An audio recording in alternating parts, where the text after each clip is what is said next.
কলকাতার গঙ্গা বক্ষে তখন সবে ভোরের আলো ফুটেছে। আর 5টা দিনের মতোই রুটি রুজির টানে ঘাটে নৌকা সাজিয়ে বসেছিলেন গৌরাঙ্গ বিশ্বাস। এটাই তো তার রোজগারের চিরচেনা জীবন। তিনি জানতেন না আজ গঙ্গার কারণেই জীবনের সবচেয়ে বড় প্রাপ্তি বয়ে আনতে চলেছে। সৌজন্যে প্রধানমন্ত্রী নরেন্দ্র মোদীর গঙ্গা ভ্রমণের ইচ্ছে। নৌকার মাঝি গৌরাঙ্গ বিশ্বাস বা নৌকার মালিক মোহাম্মদ ইফতিকার আহমেদ ঘুণাক্ষরেও টের পাননি যে তাদের সাধারণ নৌকাটি আজ ভারতের প্রধানমন্ত্রীর সওয়ারি হতে চলেছে। যখন জানতে পারলেন তখন তাদের কাছে সেটা ছিল এক দিবা স্বপ্নের মতো। কিন্তু সেই অভাবনীয় মুহূর্তেও গৌরাঙ্গ বিচলিত হননি। জানার পর তিনি যেন পরম মমতায় নিজের তড়ি সামলেছেন। প্রধানমন্ত্রী যখন নৌকায় বসে গঙ্গার দৃশ্য ক্যামেরাবন্দি করছিলেন তখন মাঝি গৌরাঙ্গের চোখে মুখে ছিল এক অনন্য তৃপ্তি। শুক্রবার নরেন্দ্র মোদীর জোড়া সভা, কিন্তু শুক্রবার সকালেই মোদীর কর্মসূচি আচমকাই বদলে যায়।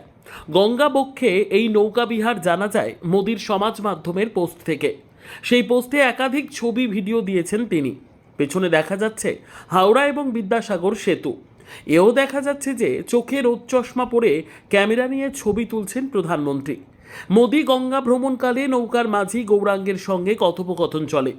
গৌরাঙ্গ সেই অভিজ্ঞতার কথা বলতে গিয়ে বলেন, আমি তো অভিভূত। উনি নিজের ক্যামেরা নিয়েই নৌকায় উঠেছিলেন। আমাকে বলেছিলেন মাঝগঙ্গায় নৌকা নিয়ে যাওয়ার জন্য। আমি তার নির্দেশেই নৌকা চালিয়েছি। নৌকায় ভ্রমণের সময় নিজের ক্যামেরা দিয়ে ছবি তুলছিলেন তিনি। নৌকায় সফরের মাঝে মোদী কিন্তু মাঝির নাম জানতে চেয়েছেন। দেশের প্রধানমন্ত্রীকে এত কাছ থেকে দেখার পর তিনি বলেন, আমি খুব খুশি উনি আমার নৌকায় উঠেছিলেন।